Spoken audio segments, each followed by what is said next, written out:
up so you can carry on. So just in case some of you didn't see what I posted on Teams yesterday, I posted a whole list of reminders, okay, and for things we've learned about the exam. So let me pull that up right now and we can go through a couple things on that paper with you, or on that post. In case you haven't seen this post yet, okay, I posted this yesterday morning. These are things that I've gotten from people who've taken other AP history exams. I know some of you have taken either an AP science exam. Kayla was just talking before we started about her AP chemistry exam. So I know, some of you have some experience with this stuff already, but let me go through a couple of important troubleshooting issues that you'll want to address before next Thursday. Number one, a lot of students, I guess, have decided that instead of going to their email to get their ticket for the test, that they would just log into their AP site. What that has caused is, in the 30 minutes before the test starts, that has caused sort of this backlog of kids trying to get in, and the My AP page has been crashing, not the exam page. Exams have been loading fine, but they've been having trouble getting into the My AP page because a lot of students are doing the same thing, which is deciding at the last minute that they'll just log into their account rather than get their ticket from their email. So it's very important then that you get your exam ticket from your email, okay, not from relying on logging into the testing site. If you haven't received College Board emails, there is a number there that I put on the page. Go ahead and call that number, explain to them what is happening. They can get you set up. I know Alexis was having trouble earlier this week. She called them and she was able to get that issue resolved. So it might take a phone call. Okay, when are they going to send our exam tickets? So your exam is Thursday. You should get your ticket on Tuesday. Exam tickets come out 48 hours before the test. Okay. Second thing, make sure you're running the most recent or the latest version of your browser. Okay? Again, I highly, highly, highly recommend that you use Chrome. And so if you want to make sure that you have the most up-to-date version of your browser, there's a link that I posted under number 2. Okay, click that link. It'll take you to a page. Here, I'll just show you. So it takes you to a page, and then it lists all the different browsers, and you can just pick which browser is yours, okay, and then download the latest version. So here we go. You can see Chrome is the recommended browser. You can do Firefox. You can do Safari if you're on a Mac. You can use Edge, okay? Obviously, Internet Explorer is not supported, okay? So if you do need to update your browser, that's where you can do so. Okay, so just follow that link. Students who've been trying to upload photos, those are the ones who've been running into trouble where things have been slowing down. And so this is the route, obviously, that I highly discourage you from trying to take. Okay, if you do decide to go this route, obviously I can't stop you. But if this is the route that you do decide to go, please make sure that you leave that last 5 minutes for you to upload responses. And then, of course, make sure that you've adjusted the camera settings on your iPhone. I know Mr. Malfera showed a bunch of you how to do that. I think I posted a graphic. If not, I'll post it again. But you want to change those camera settings on your iPhone if you're going to upload photos, so that you can upload it, because the default setting for the iPhone picture is not a JPEG, it's like an HEIC.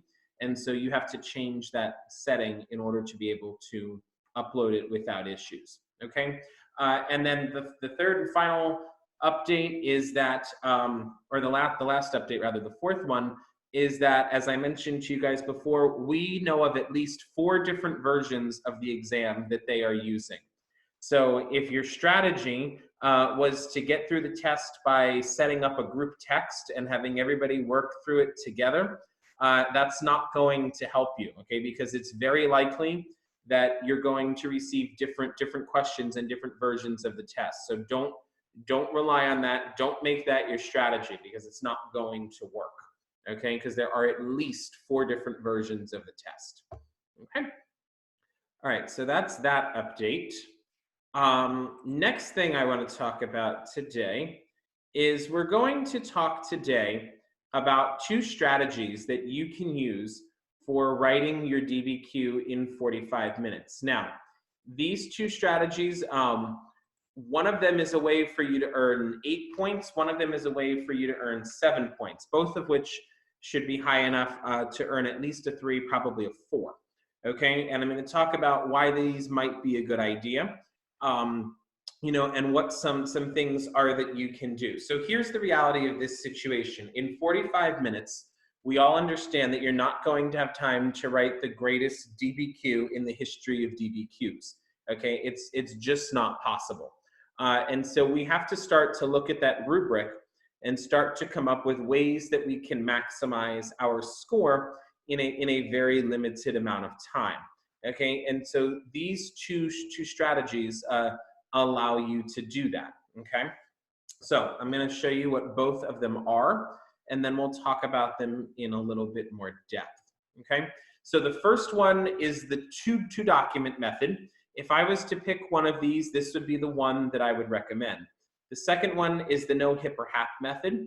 And so for the 2 document method, you are only going to pick 2 of the 5 documents to use. So you're not even going to bother with the other 3. You're going to pick 2 of them that you can easily formulate argument around. Okay. If you only use 2 of the 5 documents, you can still earn an 8 out of 10 on the exam. Okay. You can still earn 8 out of the 10 points. You won't get the point for that third, you won't get that third evidence point, and you won't get the complexity point, but you can still earn an 8 out of 10, okay? And so then I said, if you use this 2 document method, and if time permits, you can use a third document, excuse me. Oh, okay. You can use a third document as a backup. The second method is the hip and hap method, or the no hip and hap method. This one is you're using 4 documents, but you're not sourcing any of them. And so with this method, you could earn a maximum of 7 out of 10 points on the exam. And then if time permits, you can go back and you can use a 5th document, okay? So here's what this looks like if you break it down according to the rubric. Notice that if you're using the 2 document method, you're still doing contextualization, you're doing the thesis, you're describing the content of 2 of the documents. You are using those 2 documents to support your argument. You are getting your 2 points for the outside evidence, and you're getting 2 points for sourcing. What you are not getting is this point for using 4 of the documents in support of your argument, and you're not getting the complexity point, what I call the unicorn point. Now, if you try to use the no hip or hap method, okay, you get all of those points up to outside evidence 2, but notice you're not getting either of the 2 points for hip and hap, okay, which is sourcing, and you're not getting the unicorn point, which is the complexity point. So you're looking at a maximum of 7 out of 10. Notice in both of these strategies, you're not going for the complexity point, okay? I don't care what strategy you try to use, whether it's one of these or whether it's none of these, and you have your own method. I'm going to advise you very strongly not to worry about the complexity point, okay? And it's not because I don't think any of you are smart enough to earn it. I think many of you could get the complexity point, but I don't think you have time in 45 minutes to do it and to do it well. And I don't want you to waste time worrying about the complexity point when there are a lot of other points up on the table that you don't want to leave hanging. Okay, so I would very strongly advise you not to even worry about the complexity point. It's not necessary to pass the test. You can still earn a 5 with a score out of 9 out of 10. Okay, so a 9 out of 10 is still going to get you a 5. Okay, and so I just wouldn't make myself crazy, wouldn't worry about a point that even when you have an hour and 40 minutes to do this, very few students earn anyway. Okay, remember, it's less than 1% of the test takers nationally every year have earned the complexity point. So I don't understand why you would even bother with it, especially when you only have 45 minutes to do this whole thing. Okay, so that's my little spiel I wouldn't even worry about it. Now, that being said, in just a couple minutes, when I show you a couple of different examples, I am going to show you an example of an essay that did earn the complexity point. So looking at this in a little bit more depth, okay, here's what the two document method looks like. So if we're going to break this down, here's what the two document method looks like. Okay, you have an introductory paragraph. In your introductory paragraph, you're going to have your contextualization just like normal, okay, which is where you're going to talk about how we got there, what important information do I need to know to understand this particular argument. We're obviously going to have a thesis, which is going to include a line of reasoning, which is an argument, and going to be in our correct format, hopefully. Okay, and then in our first body paragraph, notice in our first body paragraph, we're only using one document. Okay, and with this document, we're going to analyze it. We're going to relate it back to the thesis. That is, explain how it helps to prove our argument. So we're going to start by describing the content of the document, okay, and then we're going to analyze and relate it back to our thesis, which means explain how it helps to prove our argument.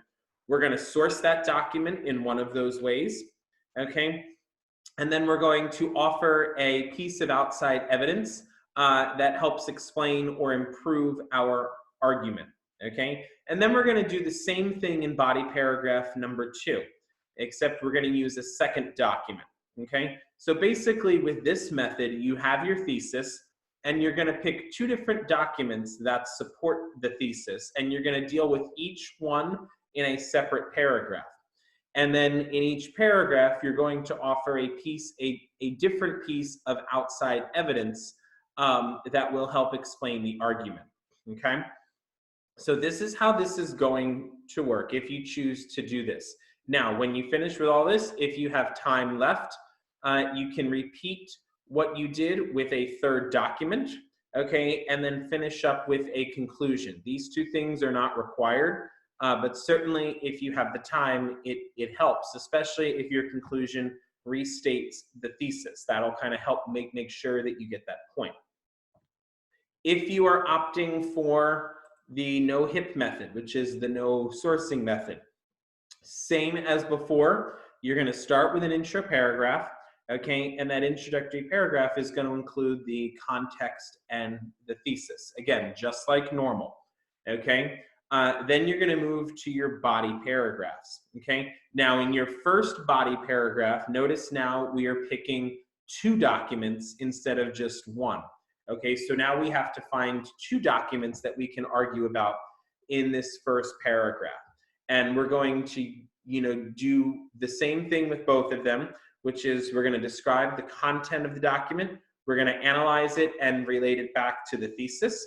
And then we're going to offer our piece of outside evidence. Notice we're not sourcing here, okay?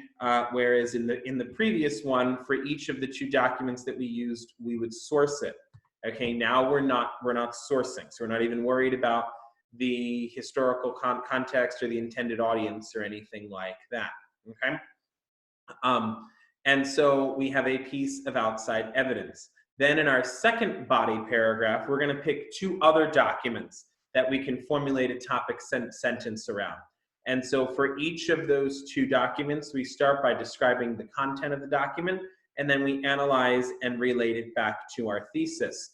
And then we finish the paragraph by offering a piece of outside evidence, okay, and explaining specifically how that relates or how it improves your argument, okay? And then we finish, if we have time, again, this is if time permits, we can add a third paragraph where we can use the fifth document, and then if we have time, offer a conclusion. Remember, these two things are not required, but it'll certainly help you if you get one of these earlier documents wrong. Okay, so that's what that one looks like. Again, these are both strategies. There are pros and cons to each. If I was to pick, okay, I would go with this one simply because it gets me an extra point, and it saves me time from having to read as many documents, okay? So, but let me be clear though, even with the two document method, right? You're still going to have to very briefly read all 5 of the documents, because you've got to figure out which 2 are going to work best with your argument. So don't think that if you choose the 2 document method that you're just going to read document A and document B and then not even look at C, D, and E. You are still at the very least going to have to skim over all 5 documents in order to determine which one is going to be best for you. So don't think that this means you only have to read 2. Okay, it simply means you're only going to use 2 in your essay. But this is the one that I would pick. Okay, you know, that's not to say that this is not a good method. There's certainly things that you can do with this. Okay, now what I want to do now, well, first I'm going to stop for a minute and see if there's any questions. So does anybody have any questions about either of these methods that they want me to go over before we continue? So anything at all about these 2 examples, strategies? Nothing? Okay. All right then. So then I'm going to go, what I'm going to do now is I'm going to show you 3 quick examples of an essay for the DBQ. And I'm going to show you what a 10 looks like, what a 5 looks like, and what a 2 looks like. So you can see the difference between them. Okay. Now, in the interest of time, the topic, let me share my screen again.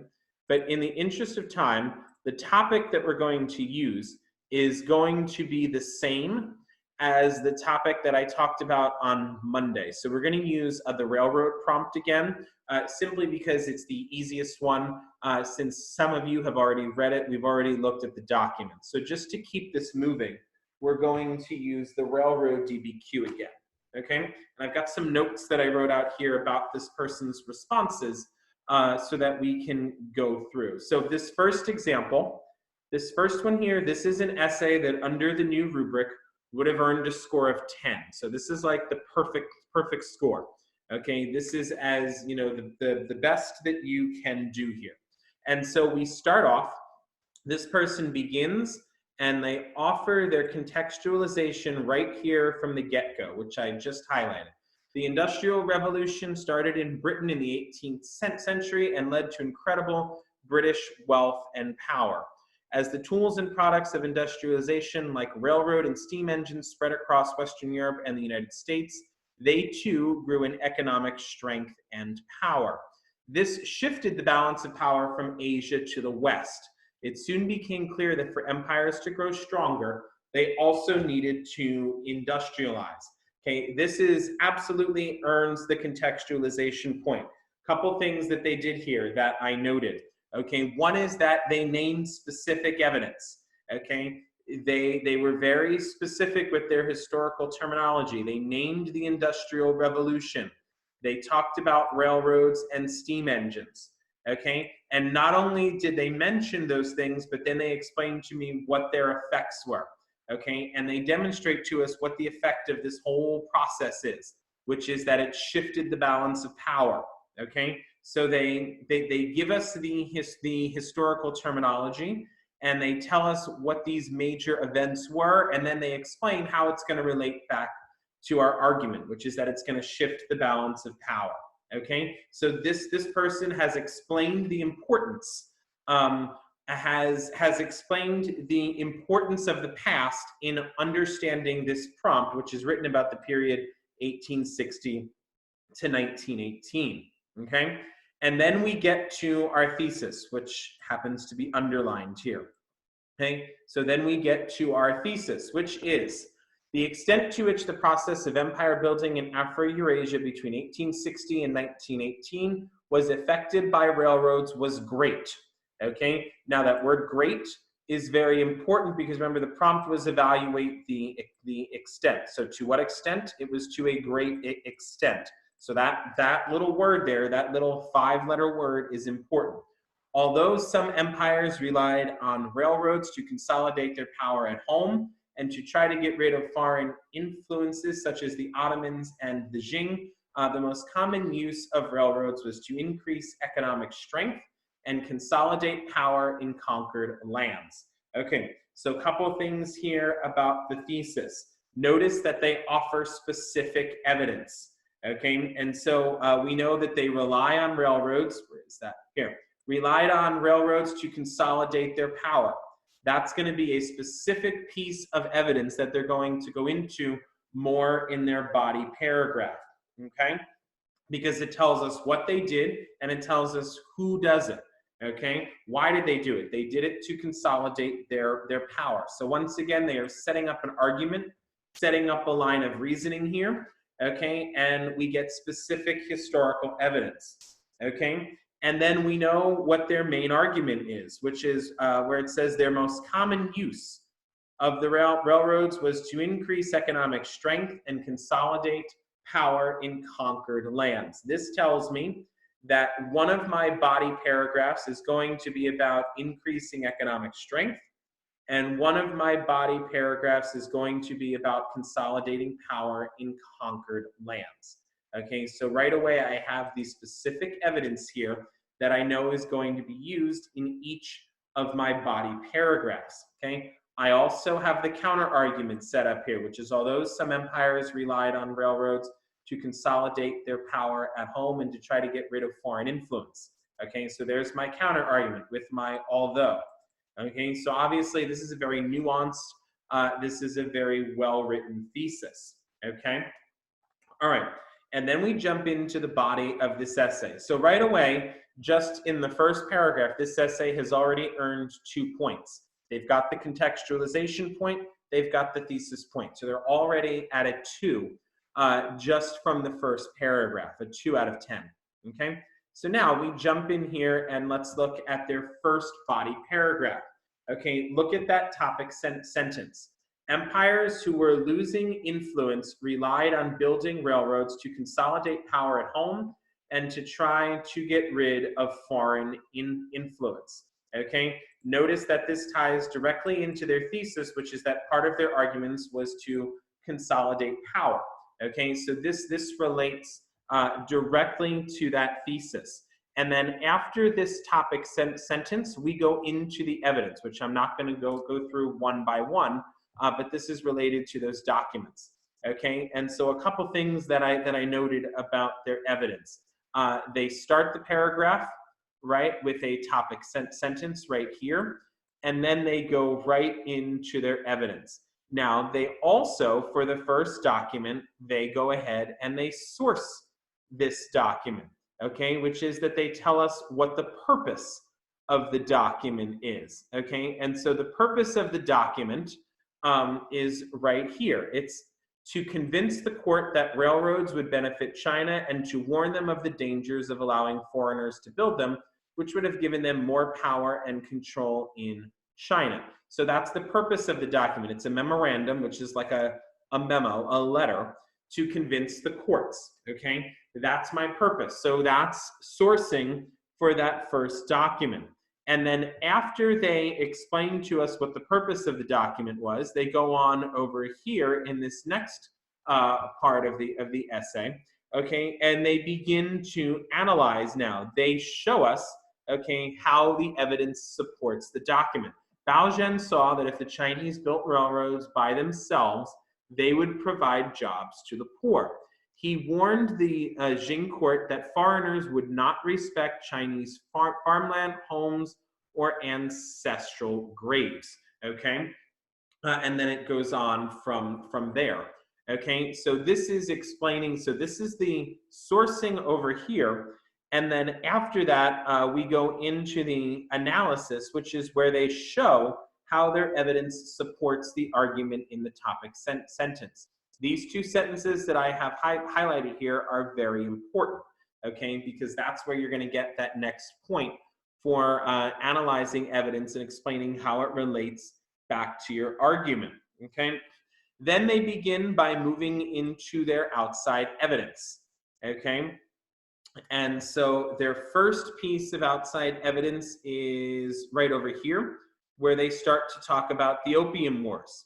Okay, this was written in 1867, shortly after the Opium Wars, when China had lost land and political power, giving Europeans spheres of influence in their country. So getting rid of foreign influence would have been important to them. Notice that they specifically named the outside evidence. In this case, it's the Opium Wars. And then they explain why the Opium Wars are important here, which is getting rid of foreign influence would have been important. Okay. The second piece of outside evidence that they bring in is the self-strengthening movement. Okay. And again, they name it specifically. Okay. And they once again explain how it connects to their argument. So they tell us what it is, they describe it, and then they explain that it was largely unsuccessful. Okay. And then when we get into document 4, I'm not going to read the whole thing to you. I'm going to jump ahead a little bit. But when we get down to document 4 here, okay, and so as their essay continues, notice the next paragraph has another good topic sentence, which was the most common use of railroads in empire building was to increase economic strength and to consolidate power, okay? And then everything that follows after that. But if we go over here to document 4, okay, this is where they do their second piece of sourcing, is with document 4, okay? And it's right down here at the bottom of the first page. And then onto the second page, which is, it says, a British politician, Sir Henry Norman, who was apparently concerned about Russia's challenge to British power, spoke to the News Chronicle in 1901 to explain that the Russian railway would give them control of lands in the Far East with the ability to challenge China and British holdings in China. Okay, so right away, what that does here is it gives me the point of view. So for sourcing in document 4, they're going to go ahead and they're going to use point of view. Okay, and the point of view is that they are concerned about Russia's challenge to British power. That's Henry Norman's point of view. So that is that second piece of sourcing. Okay, and then there is a line of complexity that runs through this, which is again that the railroads were essentially economic. Okay, and that the most common use of the railroads was economic. So this one earned all the points. Okay, they got contextualization, they got the thesis, they used at least 3 of the documents. Actually, they used 4, maybe even a 5th if I'm not mistaken. Okay, they had 2 pieces of outside evidence, the Opium Wars and the self-strengthening movement. They sourced documents 1 and 4, and they even got the complexity point. Again, I wouldn't worry too much about that. All right, now let's go to the one that earned a 5 out of 10. Now, a 5 out of 10 is going to be on the borderline, okay? It depends on how well other students do. There's a possibility you could earn a 3 if you got a 5 out of 10, or there's a possibility it's a high 2, okay? We just don't know. And we won't know until July when they release the kind of scoring curve, okay? So we won't know. First thing you should notice right away is that this one is much shorter. Okay, this is a 2-paragraph essay that we have here, right? And notice it is significantly shorter, but it still earns the 5 points. Okay, they start with contextualization. Notice this is a less elegant, much less nuanced argument, but it still earns the point. The invention of the steam engine allowed for more efficient movement of peoples like soldiers, goods, and ideas around the world and among empires. The key use of the steam engine can be found in the use of railroads and trains. Again, that's not a very good way to put that, but they do mention specific evidence, the invention of the steam engine and the use of railroads and trains. Okay, so it's not particularly nuanced. Okay, but it mentions evidence and it ties it back to the prompt. So this earns the point. Again, it barely earns the point, but it still earns the point. And remember, oh, here comes a question. What was the score of the first essay? Was a 10 out of 10. The one that we're looking at right now is going to get a 5 out of 10. Okay, now, so this complexity or this contextualization barely earns the point, but it still earns that point. Now, at the end of the day, remember, there is no difference between barely earning the point and knocking it out of the park. It's still 1 point. So this person gets that point, okay? Then we go to their thesis, which again also is not as well written as the first one, but it gets the job done. For land-based empires in Afro-Eurasia, the train allowed for tighter control of their territory and increased economic gain. Notice that this is specific. Okay, it is specific in that it's talking about land-based empires in a specific part of the world, Afro-Eurasia. Okay, and it sets up a line of argument, which is that the train allows for these two things: tighter control of their territory and increased economic gain. So it sets up a line of reasoning, okay, and it establishes the argument. Again, it's not particularly elegant, okay. Let's see. Mika said they still get the thesis point even though they didn't put the period circa in. Yes, okay, because it is specific enough. I wouldn't recommend that you do this. And so I would just revise this to say for land-based empires in Afro-Eurasia between 1860 and 1918, the train allowed for tighter control of the territory and increased economic gain. I would put the time period in there. Okay, but yes, this student still got the thesis point. Okay, again, this is not a particularly nuanced argument. Okay, it's not elegantly written, but it is specific. It establishes a line of reasoning and it establishes a line of argument. Okay, now then we go into their one and only body paragraph. Okay, and so we get to, this is not a bad topic sentence here. In document 1, the Qing Dynasty official says that building railroads will bring jobs for the poor. That's not a bad way to begin, okay? It's just that they don't go anywhere with that, and then all of a sudden that's it, okay? And so what it looks like this student did is they essentially just created like a laundry list where they just describe the context of each of the documents, because then they go to document 4, then they do the same for document 5, then they go to document 3. So really all this student does in their body paragraph is there's no analysis here, and instead what they're doing is they are simply, right, just describing the content of the documents, okay? So they don't really do anything there, okay? So they're not, the only point that they're gonna get there is 1 point for describing the content of at least 2 of the documents. They describe the content of 4 of the documents, but there's only a point for doing it twice, okay? And so they will get a point for that, okay? And then they make a play at the outside evidence.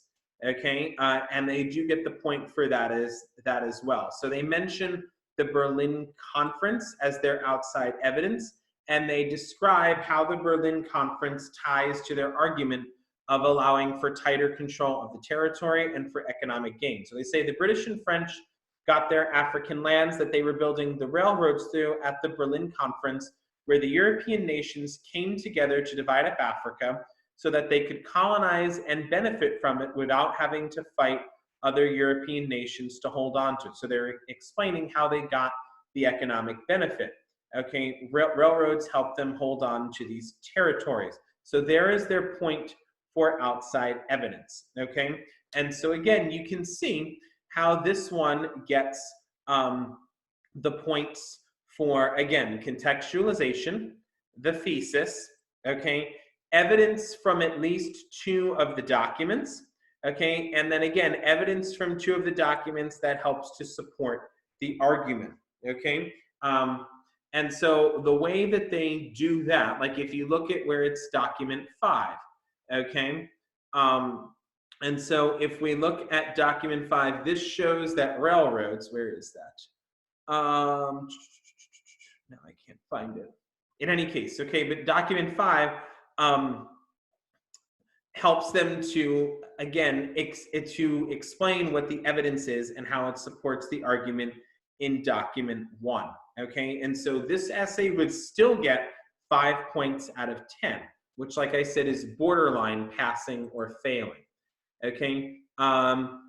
Jorge just asked, is there a point for the amount of writing? The answer is no. And in fact, I'm glad you brought that up because I want to show you the essay that got a 2. Okay, no, here's the essay that got a 2. Notice that this essay is longer than the one that got a 5. Okay, so just because you're putting words on the page, just because you go and put words on the page doesn't mean that you're going to get the points. And that's the first thing that I wrote down in my notes about this one, is that this is longer than the essay that got the 5 out of 10. Okay, so you don't get points just for writing words on the paper. Now, this one doesn't even bother with contextualization, and they jump right into their thesis statement, which is not particularly well written, but again, it gets the job done. In Afro-Eurasia between 1860 and 1918, railroads greatly benefited the process of empire building. That's the thesis statement, okay? It is specific. We know the time period, we know the location, and we have an argument. It benefited them greatly. How did it benefit them? Because of empire building. Okay, so this one is specific, it is arguable, and even though it's not particularly nuanced or particularly well written, it still gets the job done and it earns the 1 point for the thesis. Okay, and then this, this one here, they kind of tried to make a play here at the contextualization. It didn't really go well because it's not specific enough. Okay, all right, so then we get to their 1 point that they earn for evidence. Okay, and they earn, so we start off here with the topic sentence. Documents 5 and 3 support that people of the world were brought together by railroads. Okay, that's a decent topic sentence there. That's not bad. Okay, they start us off with some grouping, okay, and they get us a topic sentence. Here's where it starts to fall off the rails, okay? They then go on to say, document 5 suggests that the railroad kept the different regions in which they were built from remaining barbaric with beneficial and effective steps. Huh? I have no idea what that means. I have no idea what that student is trying to say there. Okay, so that's not going to get them anything. But they do a much better job when they get to document 3. Document 3 is a map of all of the railroads built in Africa that connect the people of Cairo in Egypt with the people of Cape Town in South Africa. Okay, that is a good description of the document. Okay, that is a good description of the document, and so it would earn a point there. Okay, but it doesn't earn any additional points because it doesn't advance the argument. Okay, so it doesn't get that second point. Okay, and then you can read on. Okay, and you can see that they do the same thing, and they get here it is. Document 1 is where they get the other evidence piece. Okay, because remember, you have to use evidence from at least 2 documents related to the prompt, and where they get that is from document 1. What they did in document 5 is not going to be good enough. Remember that there's a point for doing it for two documents, and then a second point for doing it for 4 of the documents. They did it successfully for 3 of the documents, 3, 2, and 1. What they did for document 5 here doesn't work, so they don't get that second point. Okay. So this person earns a point for their thesis and a point for using evidence from 2 of the documents that are related to the prompt. Okay, and again, I'd like to point out to you, notice again that this one is longer than the one that earned a 5 out of 10. Now, what do I recommend that you do between now and Thursday? Okay, first of all, I would read over all 3 of these. I attached this file to the meeting invitation this morning, and I'm going to attach it to when I post the video this afternoon. Read it over, okay? But I would, if I were you, I would read the one that earned a 10 out of 10. I would read that 10 times between now and Thursday if I were you, maybe even 15 times. Get an idea of the style of writing that they're going to want you to do in order to score very, very high.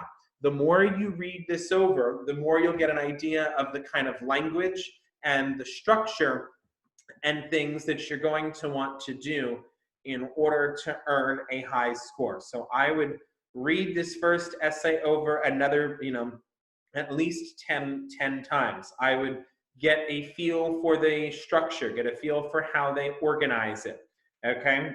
And when you read it over, you will notice more and more little nuances of things that they do, how they work in and weave through the complexity. Okay, maybe it's something that you want to take a shot at. I don't know. I recommend that you not even bother with it though, but maybe that's something that you want to do. That's up to you. Okay, so let me come back here.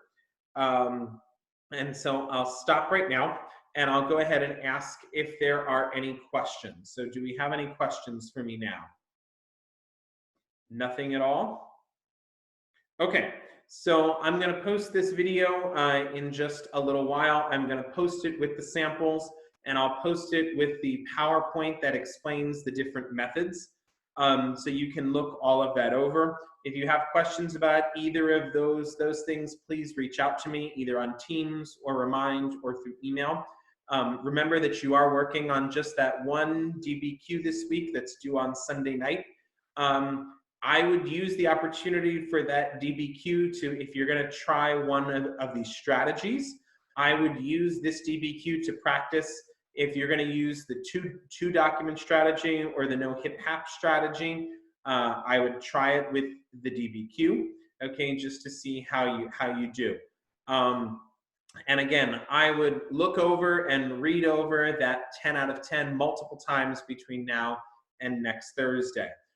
Remember that next week we don't have a Zoom meeting on Monday. We have one on Tuesday.